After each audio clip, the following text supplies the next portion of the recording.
He is a chef, restaurateur, and author who is obsessed with tradition, best known for redefining handmade pasta in America through his restaurants Felix, Mother Wolf, Funke, and where we're sitting today, Tredita in Chicago. Hey everyone, I'm Cappy and welcome to Beyond the Plate. This is a podcast where we sit down with the world's culinary elite to explore their journey into the food industry and the social impact they have made in their communities. If you're new to the pod, welcome. If you've listened before, we're glad you're back. If you're just tuning in, don't miss Heard, our short audio newsletter that comes out every other Monday right here on Beyond the Plate. I'm sharing what's on my plate, from culinary insights to restaurants and recipes, all in just a few minutes. Please enjoy this episode as we go beyond the plate with Chef Evan Funke.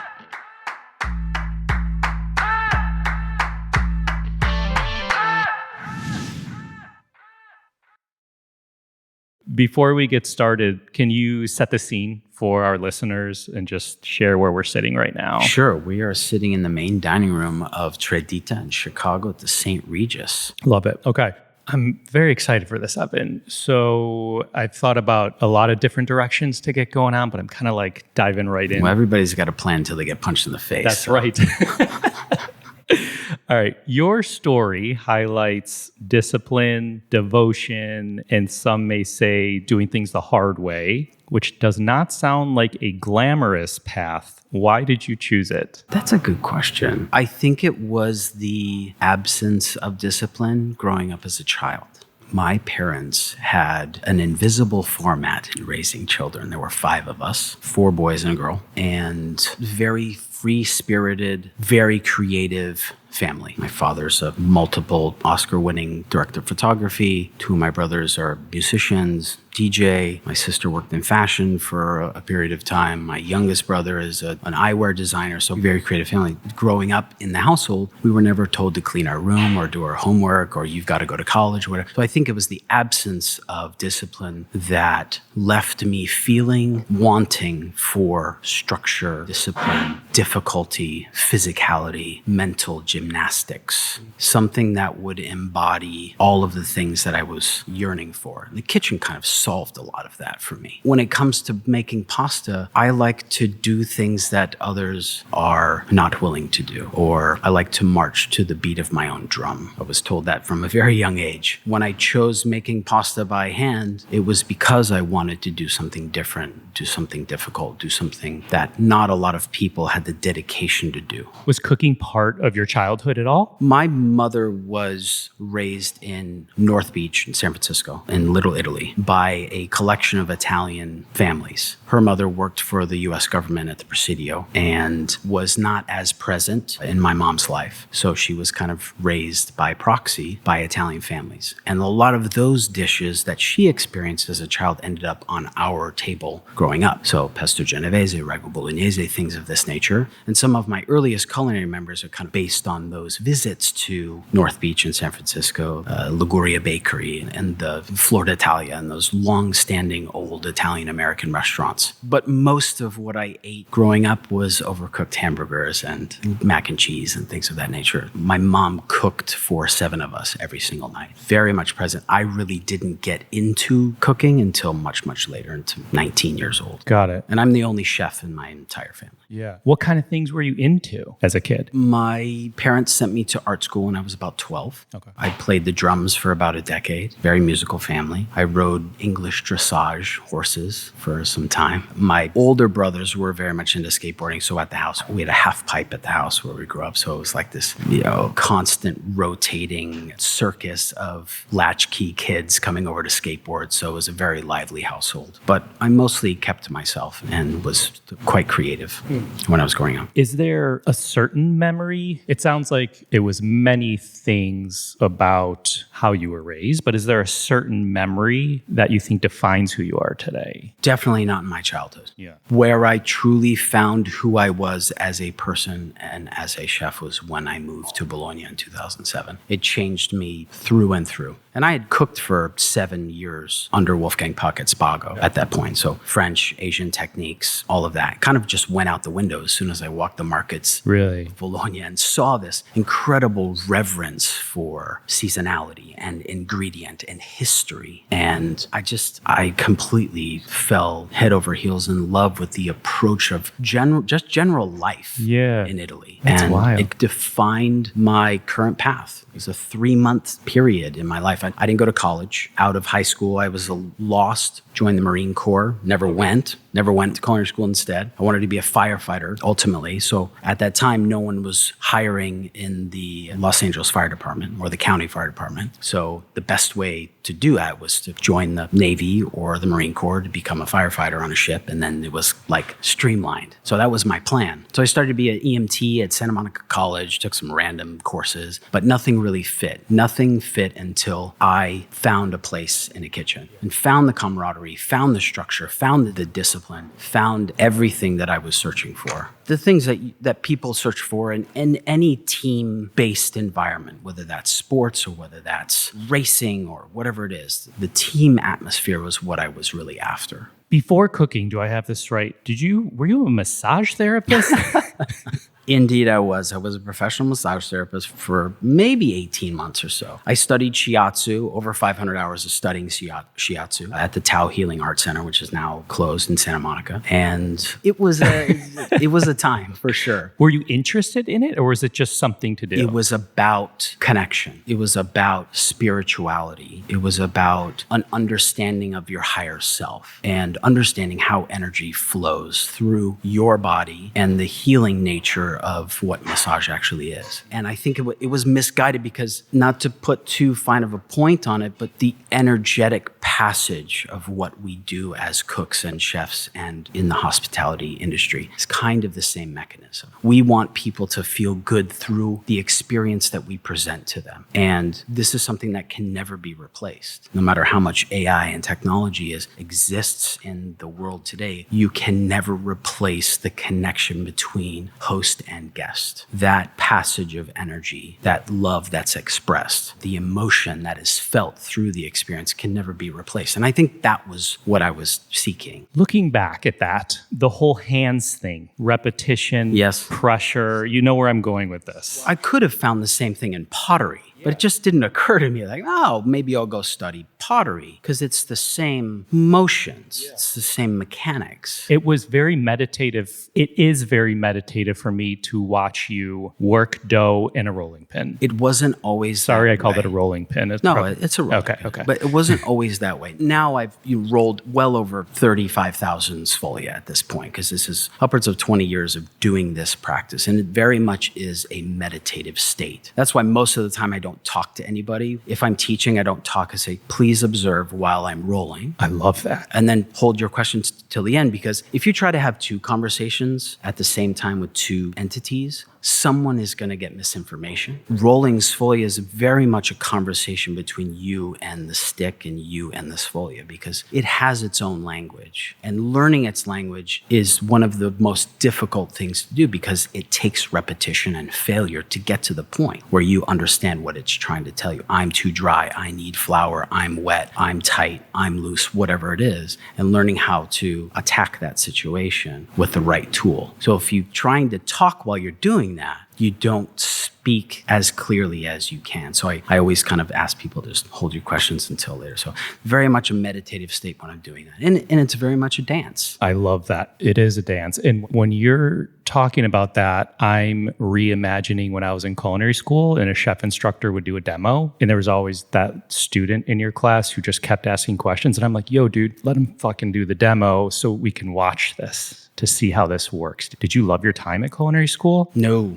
Actually, I didn't go much. 3 months in, I got a job with Wolfgang at his catering facility at Hollywood and Highland. How did that come about? They used to host students for one-time events, Grammys, Oscars, Emmys, etc., where they would hire students to do rudimentary work, plating and things like that. And it was an extraordinary machine. It was a monster, massive kitchen. And we would plate 1,800 meals in 20 minutes. It was crazy. So I got my start there as a student. They pay me $10 an hour. I was so excited. It's like $19.99, $10 an hour was a lot of money back then. And I chose to set myself apart by working harder than anybody else around me. And I got a job. So once I got the job, I quickly realized that I can learn way more here than I will at school. That was technically your first kitchen you worked in? Yeah, technically. Do you think if you had worked in a kitchen before you chose to go to culinary school, you may not have gone to culinary school? Would you have stuck with that? I don't think I had the confidence at that point to make that decision. I probably would have taken a very conservative approach and probably still go to culinary school. Because at that time, I really felt that it was going to propel me and give me this trophy. Say, I have a degree in culinary arts. It's a very different time. But now I think that looking at how many people go to culinary school and how many people actually stay in the business is a shockingly low number. And this is an experientially based business. You have to do it in order to become good at it. It's with most things, most skill. It takes repetition, confidence, consistency, and failure. They all go hand in hand. You got to do them all together to get good at it. And I don't think you get that in culinary school. On top of that, they really don't teach you how to become a chef. They teach you how to brunoise and make a bechamel and velouté and whatnot, but they don't tell you how to run a business successfully as a leader, as a business person. They don't give you the necessary tools to do this for real. And it's always been a goal of mine to do a foundation much later on that actually teaches real world technique, real world lessons of how to become a leader and how to grow into a great communicator and all of the things that are extremely necessary to run a team. A high-performing team. Not a family, but a high-performance team that moves and communicates effectively and has great skill and that grows as a unit. Where did you learn that? Trial and error. Trial and error. When I took over my first kitchen in '08 at Rustic Canyon, I had no idea what I was doing. I made tons of mistakes and I had to figure it out. And I was a bad leader for a really long time. I was a bad chef for a really long time. I was a good cook. But you can be the greatest cook in the world and not be a great chef. You can be literally an island. If you don't know how to work within a team for the team, you're going to be cooking alone for the rest of your career. It's not about how good of a chef you are. It's about how good of a teammate you are. And that goes all the way up until your own, like all the way to ownership. I don't have people that work for me. I work for the people that work.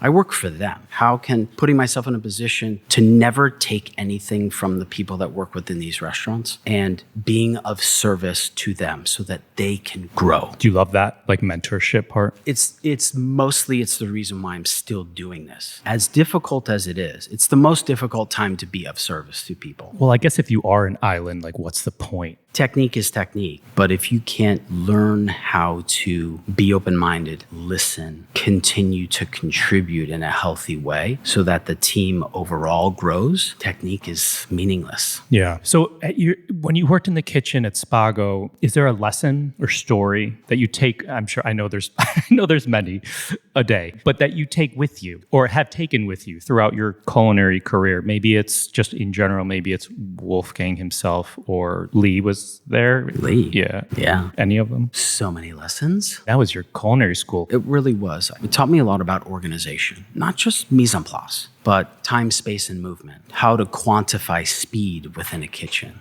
It's the efficiency of time, space, and movement. It's the organization of your thoughts, organization of your energy, how to harness your anxiety as a propellant. Because all of us have anxiety. Some people deal with it in very different ways. I have anxiety, and I learned to harness the anxiety into a propellant, into a focusing agent, because I had fear, a healthy amount of fear of disappointing my mentor, disappointing and letting my teammates down. And it drove me far past any point of healthy point, drove me out of that restaurant. And I think Spago gave me an incredible foundation of technique. And mostly I was able to identify what I ultimately wanted to do, which was write my own music. And they recognized that. I got passed up for sous chef multiple times because they wanted to invest in long-term people, and they invested well. The two people that got sous chef buttons above me worked for Wolf for 20 years, and I was out in 6 because I knew I had something to say. I didn't know how to articulate it in any way, shape, or form, but something, looking back at it, something inside me is like, I have something here. I don't know what it is yet, but I have something here. I've got something to say. And I didn't have a way to express it because I didn't have the technique. I didn't know how to build a team. I didn't know how to communicate very well. I didn't know all of the things that I know now that I continue to learn and polish on a daily basis. It's the chasing of the excellence. And as soon as you touch excellence, it moves in another direction. It is a constant moving target. And that's what I learned there, is that it's easier to chase excellence than to lead in excellence. Interesting. I feel like we're talking to you as this extraordinary pasta maker, but we can just as easily be talking to you as an extraordinary sushi chef or bread maker or a doctor. Or yeah. I thought about doing doctor, but I absolutely hate school. Like, I just don't have it in me. I'm writing a cookbook right now, and it's like I'm back in 5th grade and I have a book report due, and it's like procrastination station. Is there a way to make the process fun? I have not found that. I haven't found, this is my second cookbook. I think if you don't push past the things that you absolutely don't want to do, you'll never know the person that you are until you're on the other side of it. If you don't face the things that you absolutely dread doing, then how are you going to know what kind of person you are or what you're made of? It sucks, but let's see what's on the other side. Sometimes it's cool, and then you have this thing that never goes away, and you can hold it. I made this. It sucked, but I made it.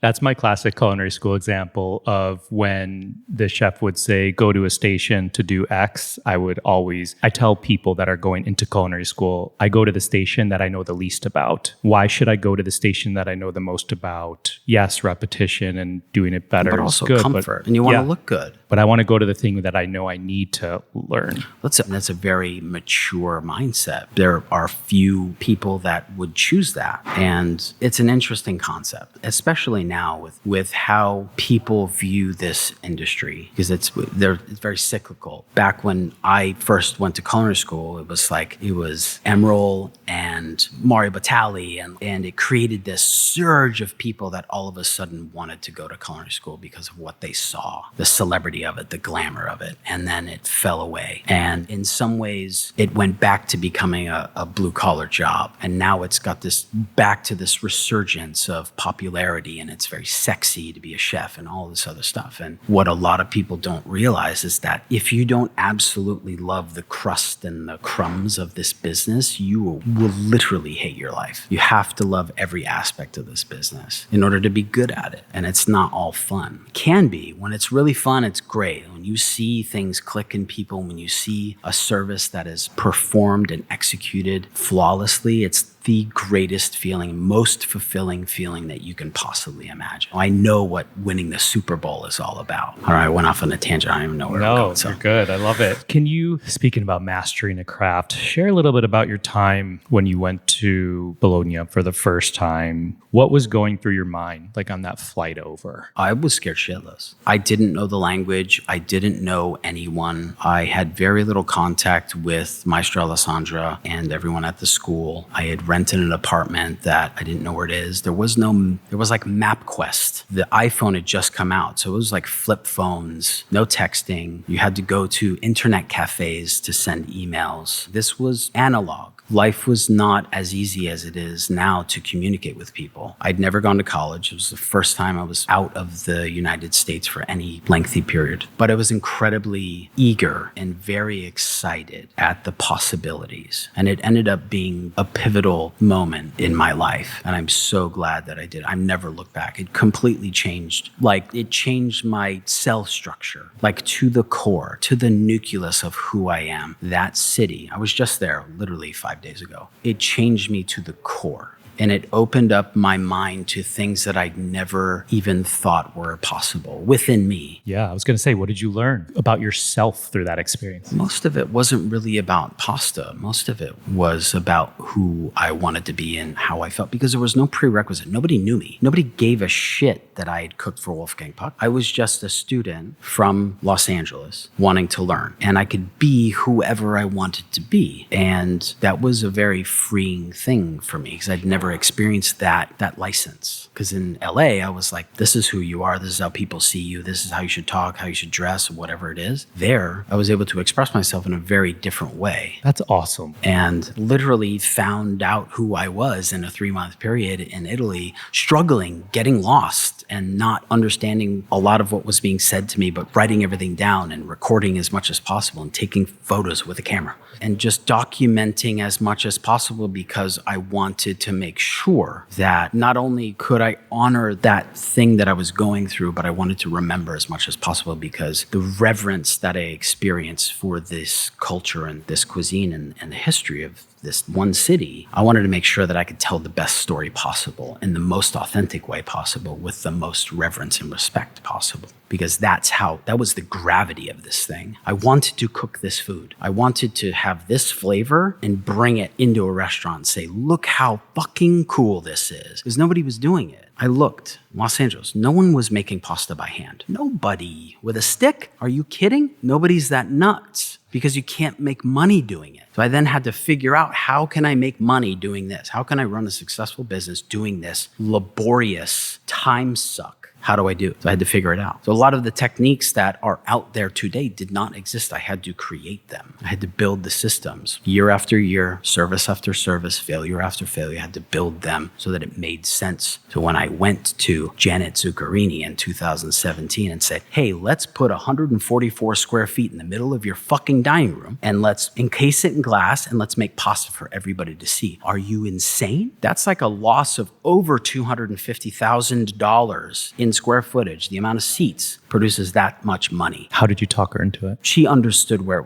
I was coming from. She understood the casalinga, the home cook aspect of pasta. She understood where I was coming from. It was a hard financial decision to make, but she understood the theater and the connection that it would cause with pasta maker and diner. Because the connection that I seek is that moment where the diner realizes how special this thing is. I tell this story every time I give a podcast, or every time that anybody will listen to me, is if a guest goes to the window of the Labo, whether it's this Labo Tredita or one at Felix or wherever it is, and sees a pasta maker repping out trofie, and each trofie weighs 1.4 grams, and they look at their plate when they receive the trofie al pesto, and they see there's 100 pieces here, and they realize that pasta maker just did that 100 times just for me, and then they look around and everybody else is eating the same dish, they'll never look at that pasta shape in the same way again. They will have a reverence. And if that can happen one time a night, then we win. It's a win. And that's why we do the lab, is to not only give a conversation piece to people, because it's super cool, it's also a very beautiful process. And people also love to see the guts of stuff. They like to see what's behind the curtain or behind the door, and putting it in plain view. Din Tai Fung. Yeah, man. It's just, yeah. Bologna was really the starting point. And Alessandro was the one to open my eyes to, there's so much more in Italy that you haven't even discovered. Did she know the effect that what she was teaching you was having on you? Or did she just think she was teaching you about pasta and cuisine? I don't know if she could articulate that. She certainly can now. But I think that she understood that I was very emotionally connected to what was happening. And I think that's what makes good cooks is this emotional expression. That's what makes great servers, is this emotional operation mode and the sharing of that energy with guests. It's what makes people really good when they're in this state of giving. It's what makes things taste good. That's why I don't yell at people anymore. I haven't yelled at people for, I don't know, like a decade. Because when you yell at people, you're stripping them down to the rawness.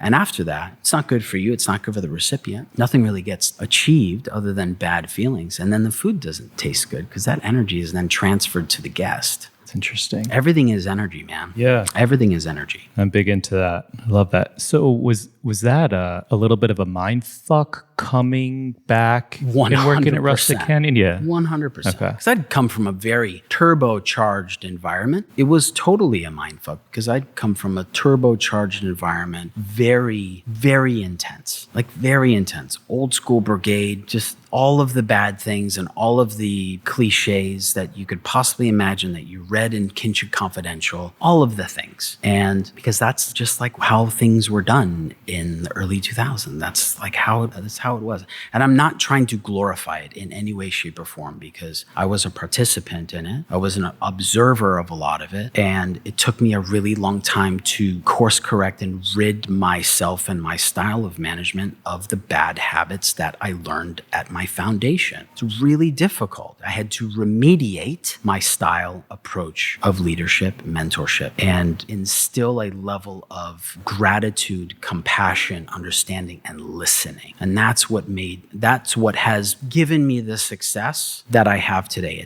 It's that approach. And gratitude is not like thanking somebody for something. Gratitude is a position of respect for the lessons learned in one's life and for the people and lessons that got you to that point. That's what gratitude is for me. And just honoring the stage that you stand on and the people that you got there. And if you operate from that, you can win a lot of fucking battles. Have you talked to Eric Repair about that ever? I love Eric Repair, man. He talks similarly in a way. That guy's a guru. There's a reason why he's one of the best chefs in the world and he has a long-standing business in the most difficult city in the world for restaurants. And there are leaders in this business and other business, a lot of C-suite leaders talk the same way. And whether you're in the restaurant business or whether you're in the tech business, team chemistry there are the same needs in a restaurant as there are in a tech company. You need a cast of characters that are chemically aligned, that are like-minded in mindset approach. You need everybody to be in the same book, on the same page, speaking the same language. It doesn't matter if you're selling pasta or if you're selling chips. But Eric Repair is awesome. Hey everyone, we'll be right back.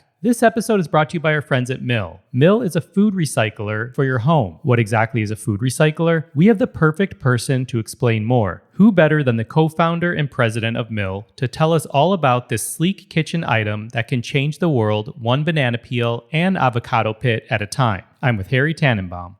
I've got to ask you, how do you describe Mill? The way I describe Mill, it's a new kind of kitchen appliance that eats all the food that you don't eat. Overnight, it takes whatever you throw at it and turns it into something that kind of looks like coffee grounds and smells like spices in the morning. That material, which we call food grounds, is a resource that you can use in a garden or for all sorts of other things. I love that. 100% of the people that come into our home and see the Mill are fascinated by it and engage in conversation about it, which I love. Now that you have Mill, has there been anything that struck you that of your waste behaviors, your shopping behaviors, your cooking behaviors, how the family behaves around it? 1,000,000%. How I buy when I'm at the grocery store. If I buy 1 or 2 lemons, but then next to it, there's a bag of like 6 or 8. And I would usually maybe grab the 6 or 8. I'm like, oh, this is a good deal. But am I really going to use those 6 or 8 lemons? It becomes a little bit of a game. Yeah, totally. Or if I'm making fajitas and I'm buying a few bell peppers and an onion to saute up, well, do I really need 3 different bell peppers or can I use 1 or 2? For us, it was the Persian cucumbers in the little, the little plastic baggie, handbag. You know, they go too long in the fridge and they turn all slimy. And I found myself just dumping a whole bag of those into Mill one day. And it's like, I don't ever want to do that again. And there's something about most of us, there isn't an easy way and food ends up going in the garbage can. And that's just sort of a black hole. It just goes in the garbage. You don't think about it. But as you start separating food out and paying attention to it, shopping and cooking are things that really change. Once you sort of start seeing it, you can't sort of stop seeing it. We want to be moving in a direction where we're eating what we grow and we're buying what we eat. And that we don't eat stays in the food system. So, Harry, anyone who knows me knows I love to get my kids involved in every aspect of the kitchen, whether it's shopping, prepping, cooking, anything. And this, I feel, is something families should really care about as a whole. How would you suggest parents have a conversation with their kids on why Mill can change the planet? So I'll answer this a couple ways. When we set out to make this product, we wanted to make something that was huggable. That was what an advisor of ours suggested. I think something that's really cool is kids just get it. They get it. Oh yeah, we didn't eat the food. It should go to a chicken. Oh, we didn't eat the food. It should go to a farm. We didn't eat the food. It should go back to soil as compost. In a kid's mind, trucking food and burying it in a landfill doesn't make any sense. And in a way, I find that like kids, it doesn't need that much explaining to kids because it makes sense. I think you're right. I'm not going to say our kids never have things left on their plate because they do. And inevitably, like last night, for example, my son Leo was like, Daddy, I'm done. Can I leave the table? And I was like, sure. You know what you do with your plate? And he walks right over to the mill. But something funny happened here. He walked over to the mill. He put his foot on the pedal to open it, again, like one does with a garbage can, but with a mill. And then he started eating off of his plate more. Like as the top was open, he was like so cool. Eating it. And he only had like a couple little bits left. But I thought that was really interesting how he was going to toss it in the mill, but then... It's so cool. We hear stories like this. We hear stories of people that go out to a restaurant and ask, okay, what are you doing with the food scraps that are left on the plate? They say we're throwing in the garbage. People will ask for a doggy bag to bring scraps from a restaurant home so they can mill them at home. Yes. You know, once you sort of start appreciating that it doesn't have to be inevitable that food turns into food waste. You know, you get hooked on that. We are not cutting corners on this device. This thing is built to last. It will handle anything you throw at it. Harry, thank you so much. I always walk away learning something new about Mill, and it gets me even more excited about the work you all are doing. To learn more about Mill, go to mill.com and follow them on social media @Mill. And go to mill.com/BTP for $75 off your order. Offer may expire. Mill, we thank you. I'm curious about the Rich Melman lettuce. I love Rich Melman. So we mentioned we're sitting in Tradita, which is you and with lettuce. For those, do I have to say for those who don't know, let us entertain you? Or Rich, you should know. Google it. How's that? We'll save you a minute. Rich was on the podcast season 1. And I bring this up because before this restaurant, you had reached out to Rich. Is that right? So after the demise of Bucato in 2015, my good friend and colleague CJ Jacobson had moved here to open restaurants with Let Us Entertain You. Did you do intro first? Yeah, he did intro first. Yeah. Very talented guy. He was on Top Chef and just fun-loving dude. Very talented. I'm sure he misses the California produce quite a bit. Yeah. And he heard about what happened. He gave me a call. My oldest brother, Graham, actually, who's a DJ, worked with RJ, and he would spin records at... Studio Paris or something? Studio Paris, oh thank my you very gosh. much, which is now like a lovely private event space. So he also made the introduction to RJ, and that's how I got connected to Rich. And we had a very simple conversation over the phone. He said, Ev, why don't you come out to Chicago and make some pasta? I said, oh, yes, sir.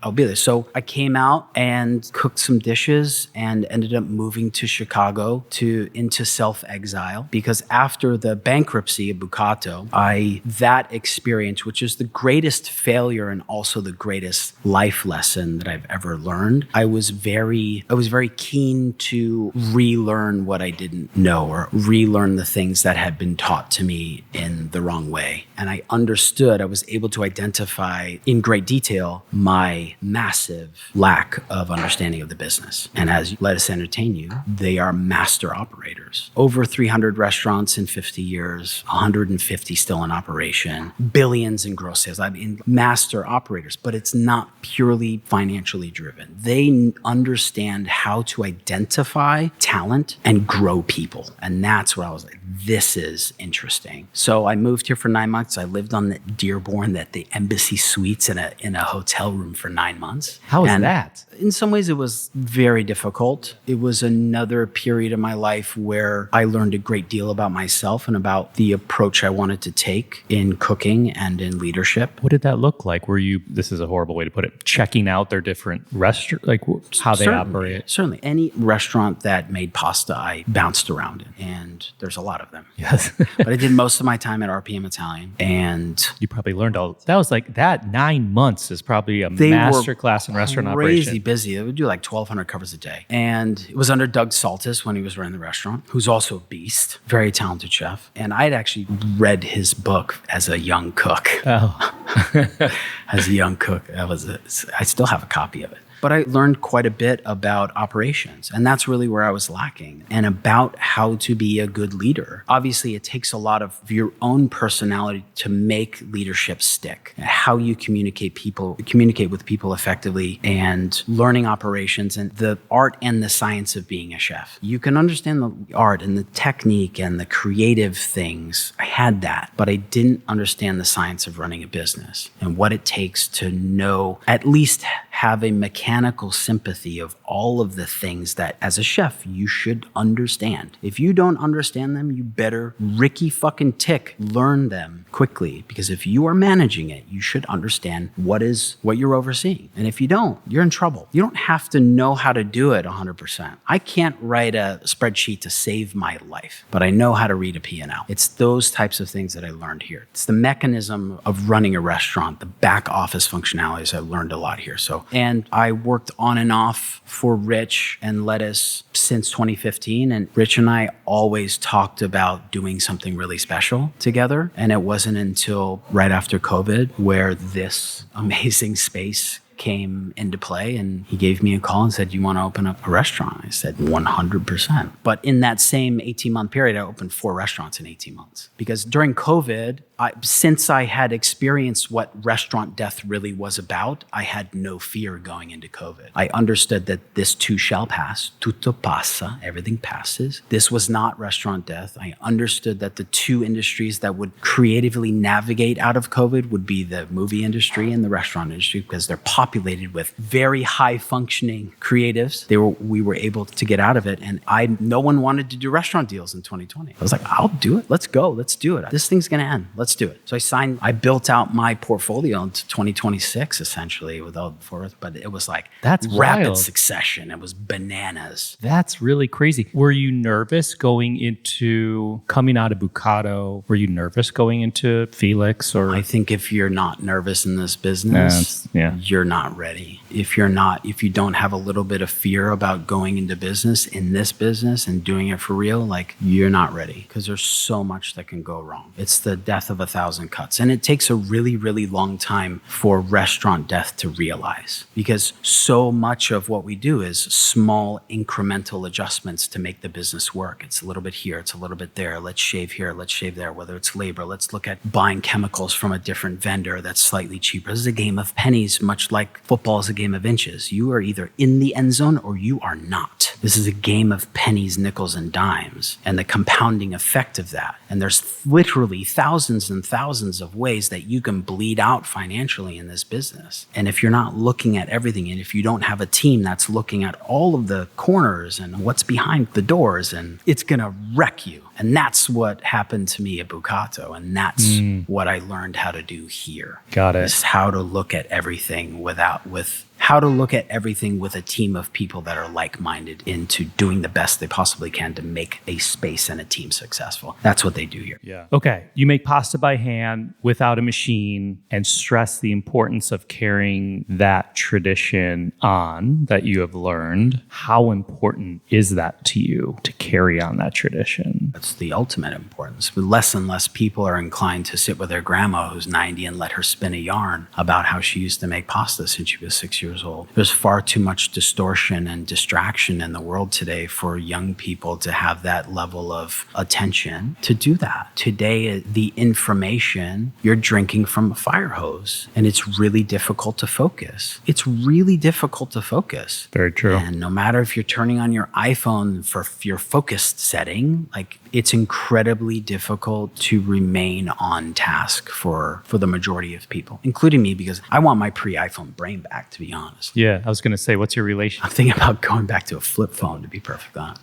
And what makes it harder in the service industry is our staff, in all of my restaurants, our staff are bombarded with the same things that I am. It's all the social media. It's all of the everything, all of the time being connected to the phone, right? Completely 100% connected to everything in your life at all times. Then when you come into the restaurant, you have to like downshift and put this thing away. And then you're like, oh my God. And then it's like you're almost brain dead, where now you have to focus on engaging with people and doing this one-on-one, because the majority of people now communicate via text, via words without tone. So communicating one-on-one, I've found that more and more, it's very difficult to give critical feedback without an emotional reaction, because I'm giving tone and I'm giving guidance, being direct. This is indirect. It's without tone. It's without... Add whatever emoji you want. It's without accountability. I can send the text and not be held accountable for how it lands, versus communicating one-on-one to a cook or to a manager and expressing how you feel, which was, for me, is very, very difficult to tell people what I want. It's very difficult in there when you are expressing yourself emotionally and then receiving critical feedback. It's so difficult to swallow it and then move on. So providing a space for people to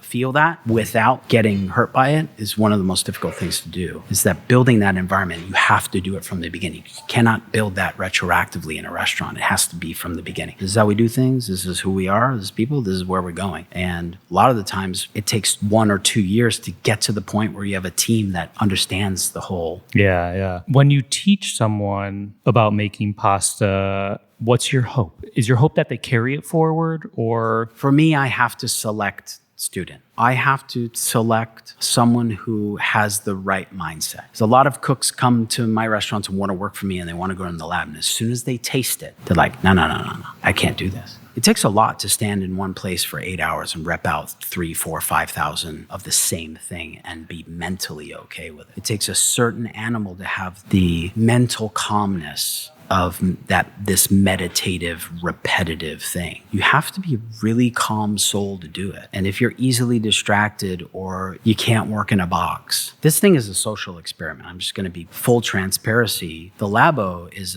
an experiment. It's a social experiment. And you find that because you're working in close proximity to other people, sometimes prison rules get written, unspoken rules get written, and most of the time it's for efficiency of communication, but it's actually detrimental to the people who work inside because it's unspoken. It's a total thing. It's really interesting. Pasta, I went off on a tangent again, but love your tangents. The responsibility of passing on not just the technical knowledge, but the historical value of what I teach is stressed immediately. As a pasta maker, I am a small cog in a massive wheel of history, of 2,000 years of pasta making history. And honoring the tradition and the lessons and the history and the stories, the familial stories that have been passed on to me, is one of my greatest joys and my biggest responsibility to pass it on. So there's no gatekeeping going on. As a younger chef, I'd gatekeep because I wanted it all for myself. I wanted to do everything myself, and I didn't teach anybody. And then I found a student, Patrick Connor. He's now my director of pasta production and development. And he travels with me everywhere I go to help mentor because I can't do it all myself. And he was my first person that I was like, you have this soul. Because to make pasta well, you got to have soul. You have to have this generosity because it takes a lot. It's like cleaning artichokes is one of the purest forms of showing love because it's a bitch. Pasta making is a bitch. It's hard. It's laborious. It takes time. It takes a lot of space. It takes dedication. You have to overcome the boredom and find this flow state in order to do it. And a lot of people just don't have it. So that kind of changed my tendency to try and gatekeep shit. It was like, this guy has it. And I know that he's going to take it forward and teach others how to do it. And then I found another one. And then I found another one and another one and another one. And I was like, this is what it's all about. It's the mentorship. It's the teaching. It's not the cooking or the running of the business. It's finding a group of people that are from different backgrounds, different ages, and varying skill sets, and then molding them into a cohesive unit that moves and communicates effectively is fucking rad. That's cool. That's why I do it. And pasta making is just a small piece of that. It's hugely important that we continue with the passage as it has been passed down from generation to generation for a couple thousand years, that we continue the path of the importance of these shapes, because they are dying. The people that know them well, that have been made since they were very young, they are dying rapidly. And less people, like I said, are willing to sit down and learn it for real. You can go on YouTube and make pasta from pasta grannies. It's great. Learning the technique is not what it's all about. It's not the whole thing. You need the whole thing. So have you or would you ever create your own shape, or is it more about preservation? Preservation. You should study the masters first. Studying the masters first before you try to create something. Also, on top of that, I'm not Italian. I'm Californian. I don't have the license to, at least I don't feel I have the license to revolutionize Italian food. That's for Massimo and Carlo Crocco and Italian chefs to revolutionize Italian food in their own way. I want to be a tuning fork for history and be respectful to the lessons and stories and histories that have been taught to me and do them justice and tell their stories with the most respect possible in the most authentic way possible. That's what I do. And I try to leave ego out of the conversation. I try to select ingredients that are correct, and I try not to put my spin on it. How does creativity come into play? I think creativity is, for me, it's much more in figuring out how to do it in a commercial setting. Because pasta making at its the genesis of it is from the home, from the woman, with the hands, flour and water. All of the pasta shapes that exist in contemporary pasta making have an ancestral shape that goes back to the woman in the home, to the res d'ora, to the nonna, and all of the creativity, that the ingenuity was driven by necessity, and to hide the fact that you're going to eat the same shit today. Flour and water. How can we shape it differently to hide that fact? It's also extremely boring. In the 1800s in Italy, there's nothing to do. There's work in the field. And then as soon as you eat breakfast, you start cooking lunch. And as soon as you're done with lunch, you start cooking dinner. So there's a lot of time to fill. So the boredom created this lexicon. Is there something else in your kitchen you're obsessed with, like you are pasta? Like the focaccia gets love in your kitchens? I love pizza. I like to, if I find something and I'm honed in on something and it's my target, I will saturate myself in a very unhealthy way to understand it intimately. You can't really understand things unless you completely, at least this is my opinion. I agree. Unless you saturate yourself and then break that thing and then try to put it back together, you really can't know anything intimately. Are you in the middle of that with something currently? God, I hope not.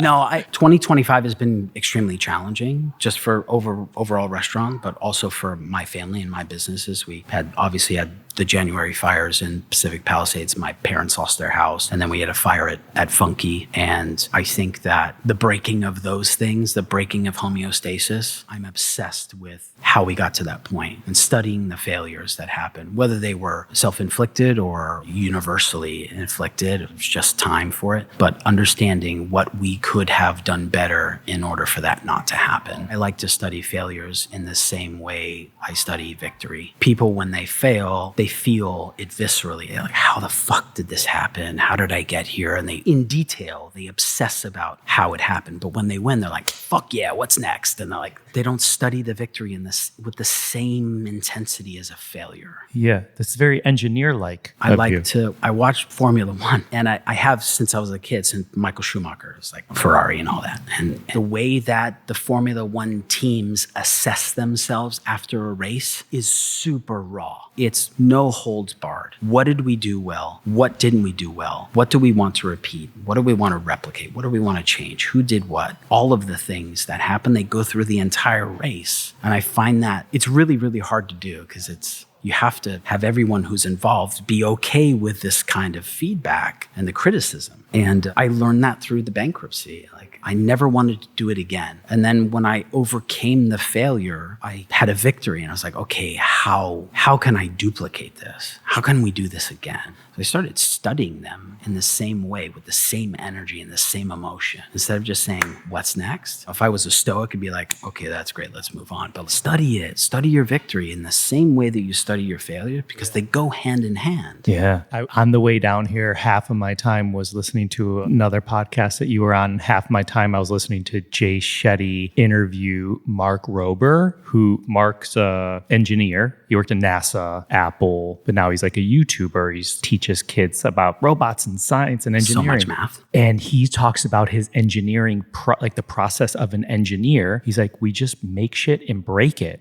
and figure out why it broke. Yeah. And literally the story as I was driving down that street making a U-turn to pull in here was that. And they were both talking about how they obsess over something. If they're going to get into something, they obsess over it first to see if they want to get into it almost. It's a really fascinating, I should send you the link. It's a really interesting part of the overall discussion. It can be unhealthy and uncomfortable sometimes. When I was studying how to make cacio e pepe, for instance, I was in Rome and I ate it for like 23 days straight, nothing but it, so I could saturate myself with the worst example I could possibly find. And then I was seeking the other side of it, something that would change my life. And then everything in the middle. And it was really uncomfortable to do it. I was like, I can't do this again. But I was driven beyond the point of comfort because I really wanted to understand this thing. It's seemingly very simple. 3 ingredients and technique. And there's a very fine line between a mediocre cacio e pepe and one that's going to change your life. So it's an unhealthy obsession sometimes. I did the same thing when I spent some time in Naples studying pizza napoletana. And I ate nothing but pizza napoletana for like 15 days. Dissecting the hell out of every... And you get to a point where it's no longer enjoyable. This is why I don't study Korean food or Vietnamese food or any of that, because I want to enjoy it. I'm like the worst dining partner on the planet. This comes up with other guests, how they are the worst dining partner because of this. I can't let go. If I'm in a restaurant, I'm constantly assessing service, cleanliness, unison, the concert of it all. I'm looking at it and judging. But if I'm going to sit down to Korean barbecue, like I don't want to know how they made that kimchi because I want to enjoy that still for a little while longer. I just spent some time in Seoul with my wife and just had some extraordinary food. I was actually I went on the first vacation in a decade, a 2 weeks vacation, a real vacation. Actual vacation? Like actual vacation. Okay. I was able to unplug and really enjoy the food. And it's been a really long time. That's awesome. Do those trips inspire you with your work back here at all, or you keep you know what it does? It gives you a fresh perspective, because when you're in a restaurant 18 hours a day, 6 days a week, I work roughly 6 to 6.5 days a week. I take either full Sunday off or I take half a Sunday off and I write or whatever it is. And that's just my pace. I'm not condoning this level of insanity to anybody who works in this business because it is unhealthy, but that's just my rhythm. I never really turn the volume off. I just turn it down. So when you unplug, 2 things happen for me. The re-entry is a motherfucker. Coming back from turning it off is really difficult for me to get back to that level of speed. 2, and more importantly, you see things with a very fresh set of eyes. And it seems very simple, but I haven't been in this restaurant for 4 or 5 months. And you come back to this thing and you're like, whoa, that's changed, and this is filthy and this and that. You just see things with a fresh set of eyes. And when I was in art school as a very young child, like 12 years old, one of the art teachers said, if you're stuck on a painting, walk away from it. Go outside, refresh your brain, go look at something, go read something, go listen to something, and then come back to it and you'll see something completely different. And that's what vacation and time away from the restaurant gives me, at least. You see things in a fresher light. That's actually my next point here. When you come back here, are you looking for something, or are you coming in open-minded? Completely open-minded. I trust the team here to do the best they possibly can. We have an extraordinary team in all the restaurants, extraordinarily hardworking people in every single restaurant from LA to Miami. Everybody who's in those spaces works their fucking ass off. Otherwise, they wouldn't do it. There's a whole lot easier ways to make money. And the people that are in my restaurants are there for a reason. They've been chosen for their character and their caliber and their dedication to doing this thing. And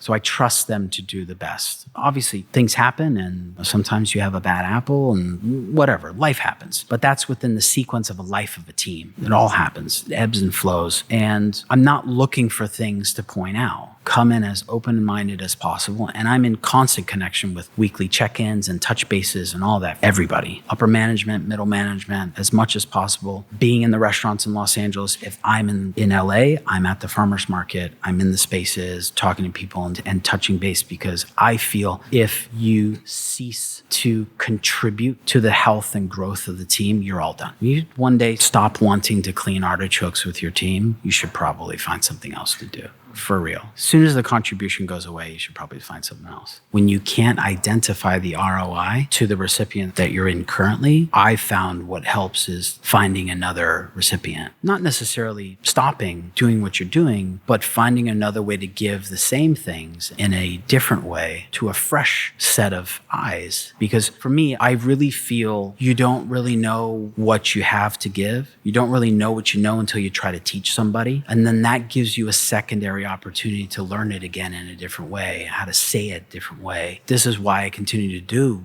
this is 25 years now. If I was teaching the same people the same shit, they'd be like, yeah, I heard that before. I've heard this story 17 times. Or long-term commitments can breed complacency no matter what the level of your dedication is or what the level of dedication you think is. And finding something or someone else to work with is, I think, one of the healthiest things to do. And sometimes you find that outside of your circle. So I've found also surrounding myself with people who are excellent in their chosen field that are not restaurant related has been the greatest gift. Like the greatest gift. People are way better than me at whatever they do, whether that's a movie producer or a real estate agent or a venture capital. Like this is my circle of friends. Like this is who I go to. Like, let me bounce this off of you. And they'll give you a no bullshit assessment of where you're at. But if you continue to go back to the circle of people that you've been working with, you're going to get the same fucking answer. Conventional wisdom gets you conventional results. I think that it's really important to understand that, at least from where I'm standing, the spaces in which I work have given me the skill set that I have. And I say this a lot to cooks and to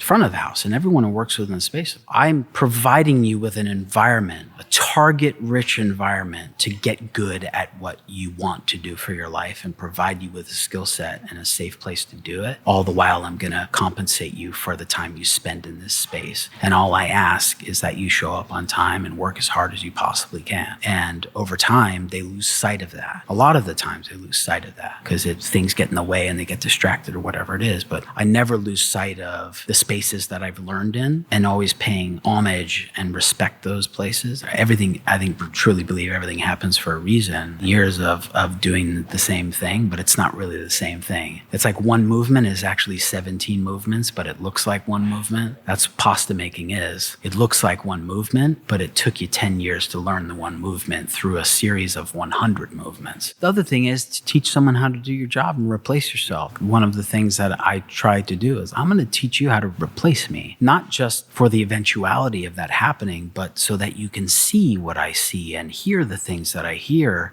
And all the while you get as good as you can, it's going to be a long road, but you're going to learn the things that I know. And I'm going to teach you, I'm going to open up the books and I'm going to use you for what you're good at up until that point where you're too fucking good and you're going to take my job. And then you can say, all right, it's all yours. Yeah, so good. Okay, social impact. The podcast celebrates this with all of our guests, how they give back to their communities. Chefs do it in different ways. Certain causes, certain organizations, but I would love for you to share some of the work you've done or do in the community. Most recently, we worked with WCK, Jose Andreas's organization at the LA fires. I'm one of their local chefs that when the shit hits the fan, they give me a call. And so we did that and raised, I think, $250,000 or so for fire relief this year. Heavily involved for the last decade with Baby to Baby, Jessica Alba's charity, which is super awesome. I think they raised $18 million this last year, which is extraordinary. It's a fantastic, fantastic organization. Also, Alex's Lemonade, I've been involved with them for almost a decade as well. We do Alex's Lemonade in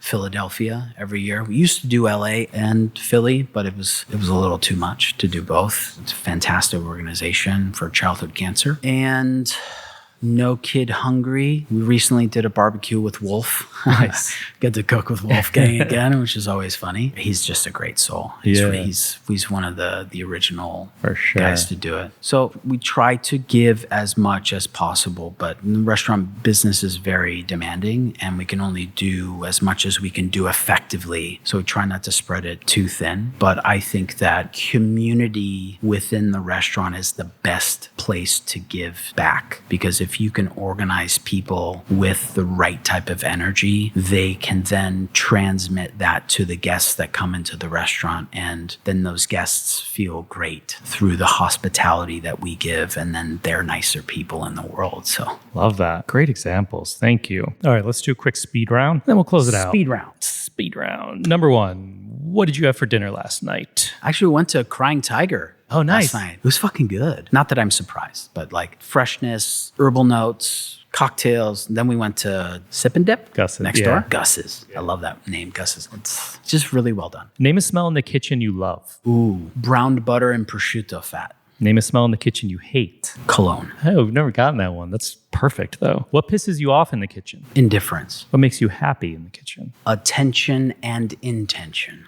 A book or a resource you'd suggest to young cooks? Wow, that's a really good question. I want to give a good answer. I don't want to give a cookbook answer because that's bullshit. Is there another type of book that you like Culinary Artistry? Culinary Artistry is actually a fantastic book. That's a book that was gifted to me when I left my externship from Four Seasons. Spectacular book. I've read that thing cover to cover multiple times. It's a really good resource. Man, there's too many. Maybe the book Relentless by Tim Grover. He was Kobe Bryant's personal trainer. Read that thing. Okay. That's some team building shit. Some of it's a little edgy and a little bit of bravado and things, but the core nature of the book is really, really powerful when it comes to team building. It's very good. But Culinary Artistry is pretty damn good. It's pretty. I don't know if that just popped into my head. Funny enough. All right. So we have an audio newsletter we talked about called Herd, where I share a few things on my plate. Could be a recent meal I had, a book, an ingredient, somewhere I visited. Is there something on your plate that I can feature in one of our forthcoming audio newsletter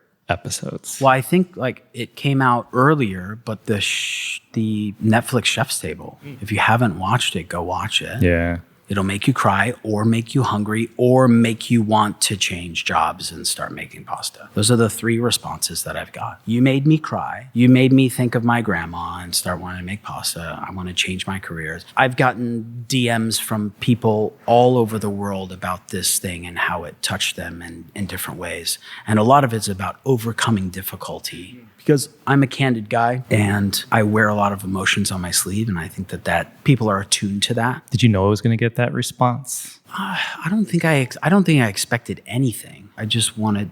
First of all, I was blown away that Brian McGinn wanted to do a Chef's Table on me and to represent handmade pasta for the world as the guy instead of an Italian person, which is a whole other thing. But I think that to shamelessly plug that, I go watch it, see how you feel. I think it involves the hospitality mechanism, hospitality and how you feel after a really great restaurant experience. It's the same thing as when you watch something that really moves you. It's the same feeling like, fuck, I gotta watch that again. Like when you leave a restaurant, I have to make a reservation for next week. It's the same feeling. And what we do in the restaurant and what we do with this podcast, or what everybody tries to do with podcasts or with television or movies or music or art, it's the same mechanism. We're trying to make people feel something that we feel. We want it to resonate with them with the same gravity and intensity as we feel. And that's why humans are expressive. They want to share what's going on with them. And I think that the Chef's Table was that for me. So I didn't really expect anything to happen. I just wanted to, maybe I was interested in seeing what happened. So that, I've got another cookbook coming out probably next